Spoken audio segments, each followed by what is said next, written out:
Hi friends, welcome back to our channel. Karthika మాసంలో శివకేశవులు ఇద్దరికీ పరమ పవిత్రమైన ప్రీతిపాత్రమైన మాసం. హిందూ మత ప్రకారం ఈ మాసంలో స్నానం, దానం, జపం, ఉపవాసం, దీపారాధన, దీపదానం వంటి వాటికి ఎక్కువ ప్రాధాన్యం ఇస్తారు. అదేవిధంగా దేవాలయాల్లో ఇంటి గుమ్మం ముందు దీపాలు వెలిగిస్తూ ఉంటారు.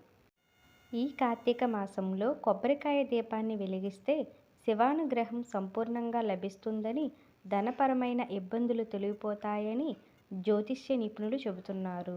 ఈ కొబ్బరికాయ దీపాన్ని ఎప్పుడు వెలిగించాలో ఇప్పుడు మనం తెలుసుకుందాం. కొబ్బరికాయ దీపాన్ని కార్తీక మాసంలో ఏ రోజైనా ప్రదోష కాలంలో అంటే సాయంకాలం ఇంట్లోనే పూజా మందిరంలో వెలిగించాలి. సోమవారం నాడు కొబ్బరికాయ దీపాన్ని వెలిగించడం వలన మంచి ఫలితం ఉంటుంది.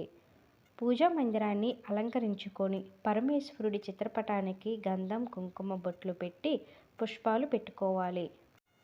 చిత్రపటం ముందు పీట ఏర్పాటు చేసి ఆ పీటకు పసుపు రాసి కుంకుమ బొట్లు పెట్టాలి.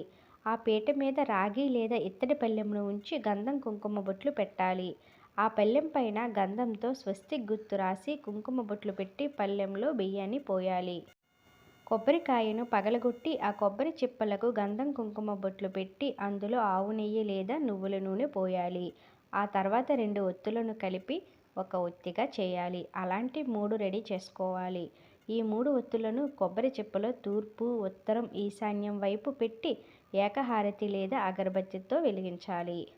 ఏదైనా తీపి పదార్థాన్ని నైవేద్యంగా సమర్పించాలి. దీపం చుట్టూ పుష్పాలు, అక్షింతలు వేసి దీపానికి హారతివ్వాలి.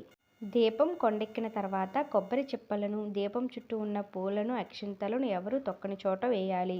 అలాగే పళ్ళెంలో ఉన్న బియ్యాన్ని పొంగలిగా చేసుకొని శివుడికి నైవేద్యంగా పెట్టి దానిని కుటుంబ సభ్యులు స్వీకరించాలి. అంతే ఫ్రెండ్స్, వీడియో నచ్చినట్లయితే తప్పకుండా లైక్ చేసి షేర్ చేయండి. ఇలాంటి ఇంట్రెస్టింగ్ వీడియోస్ కోసం మన ఛానల్ని సబ్స్క్రైబ్ చేసుకోండి. Thank you for watching.